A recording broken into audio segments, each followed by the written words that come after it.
और अब बात यूपी के हाथरस की उस बेटी की जिसे इंसाफ दिलाने के लिए इंडिया टीवी मुहिम चला रहा है। जिस हाथरस कांड की चर्चा पूरा देश कर रहा है, जिस हाथरस कांड की वजह से पूरे देश में गुस्सा है, जिस हाथरस कांड के सच की एक एक तस्वीर आप तक इंडिया टीवी पहुंचा रहा है, जिन तस्वीरों को पूरा देश देख रहा है। और इलाहाबाद हाईकोर्ट की लखनऊ बेंच ने भी इंडिया टीवी पर हाथरस कांड की रिपोर्ट को देखकर संज्ञान लिया। इंडिया टीवी के लोकप्रिय शो आज की बात की रिपोर्ट देखकर इलाहाबाद की लखनऊ बेंच ने हाथरस कांड पर संज्ञान लिया। कोर्ट ने इस मामले में संज्ञान लेते हुए यूपी सरकार को नोटिस भेजा। यूपी सरकार के बड़े अफसर डीजीपी, एडीजी और एडिशनल चीफ सेक्रेटरी को नोटिस दिया गया है। इनके अलावा हाईकोर्ट ने हाथरस के एसपी, डीएम को भी नोटिस जारी कर जवाब तलब किया। हाईकोर्ट में 12 अक्टूबर को हाथरस कांड की सुनवाई होनी है। यूपी के एडीजी प्रशांत कुमार ने हमारी जिन बातों को, हमारी जिन तस्वीरों को पुलिस की बदनामी माना, जिन पर एक्शन लेने की धमकी दी, उसी रिपोर्ट को देखकर हाईकोर्ट के जज ने मामले का संज्ञान लिया। हाईकोर्ट ने अपने आदेश में इंडिया टीवी के कार्यक्रम आज की बात और इंडिया टीवी के चेयरमैन और एडिटर इन चीफ का जिक्र करते हुए कहा कि इंडिया टीवी पर जो दिखाया गया वो सही है। लड़की के परिवार वाले कह रहे थे कि सिर्फ 3-4 घंटे की बात है। सुबह 6 बजे सूरज की पहली किरण निकलेगी और अंतिम संस्कार कर देना। लड़की का पिता गिड़गिड़ाता रहा, गांव वाले रिश्तेदार हाथ जोड़े खड़े रहे, लेकिन अफसरों ने कह दिया अब लाश शमशान में पहुंच चुकी है। शमशान से लाश लौटाने की परंपरा भी नहीं है। इंडिया टीवी की इसी रिपोर्ट को देखने के बाद इलाहाबाद हाईकोर्ट ने स्वतः संज्ञान लिया। यूपी की योगी सरकार को नोटिस भेजा। सूबे के DGP, ADG, additional chief secretary के साथ साथ हाथरस के धमकीबाज डीएम, एसपी सबको तलब किया।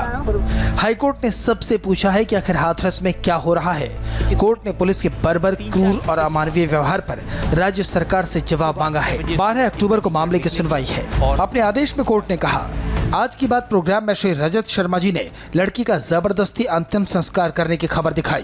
प्रोग्राम में उस वक्त स्पॉट से रिकॉर्ड किए गए वीडियो भी दिखाए गए, जिसमें बताया गया कि परिवार की अनुमति के बगैर लड़की का अंतिम संस्कार किया गया। उसमें परिवार वालों को भी शामिल नहीं किया गया। हाईकोर्ट ने जो नोटिस भेजा है उसके पेज नंबर 6 पर इंडिया टीवी के लोकप्रिय कार्यक्रम आज की बात का जिक्र है। इंडिया टीवी पर इस रिपोर्ट को देखने के बाद ही इलाहाबाद हाईकोर्ट के लखनऊ बेंच के जज राजन रॉय और जज जयप्रीत सिंह ने सरकार से सवाल किया है। एडीजी प्रशांत कुमार मीडिया की जिन बातों को पुलिस की बदनामी मानकर बैठे थे, एक्शन की बात कर रहे थे, उसी रिपोर्ट को जब हाईकोर्ट के जज ने देखा तो फौरन सरकार से सवाल कर दिया। एम्बुलेंस को लाश के साथ लड़की के घर की तरफ ले जाने के बजाय सीधे शमशान की तरफ ले जाया जा रहा था। इसलिए लड़की की मां एम्बुलेंस के सामने आ गई। महिलाएं रोने लगी, बेटी की लाश को घर की चौखट तक ले जाने की मांग करने लगी। हाईकोर्ट ने बाकायदा अपने आदेश में इंडिया टीवी का जिक्र किया, आज की बात की रिपोर्ट का जिक्र किया, इंडिया टीवी के editor in chief Rajat Sharma का नाम लिया। लेकिन उत्तर प्रदेश की पुलिस ये मानकर बैठी है जो दिखाया जा रहा है, जो बताया जा रहा है, वो सब एक झूठ है। मनगढ़ंत आरोपों की बुनियाद पर खड़ी एक कहानी है। जबकि इंडिया टीवी पर दिखाई गई उस रात की एक एक तस्वीर पुलिस और प्रशासन के झूठ का पर्दाफाश कर रही है। ये रात को नहीं होता है, ठीक है। हमारे होगा सुबह, चाहे कुछ भी हो, सुबह होगा, चाहे जान चलिए सुबह होगा। बोल रहा हूँ कुछ भी सही होगा, लेकिन हमने इतनी मेहनत की है, दिनों रात एक किया है, ठीक है।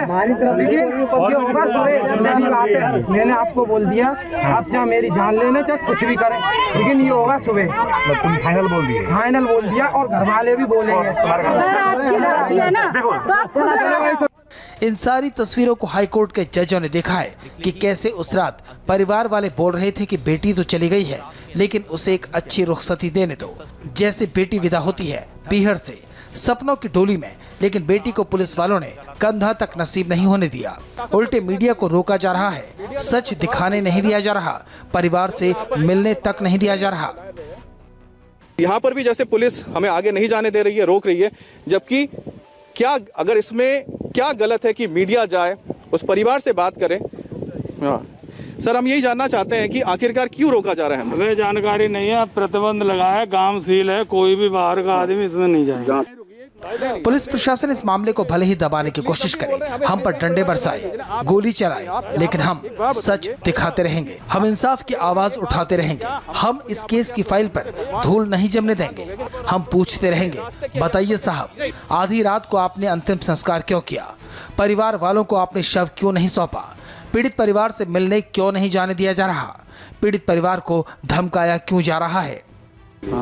नहीं, जांच अगर होगी, लेकिन ये बताइए, मीडिया वाले जाके बात ही तो करेंगे ना परिवार से। अगर परिवार से बात नहीं करेंगे तो रुकिए, आप आगे मत बढ़िए, हम ला रहे हैं, आप यहीं रुकिए। हाँ, हम ला रहे हैं, भाई अधिकारी को ला रहे हैं। देखिए, अधिकारियों का प्रतिबंध है, आप नहीं जा सकते।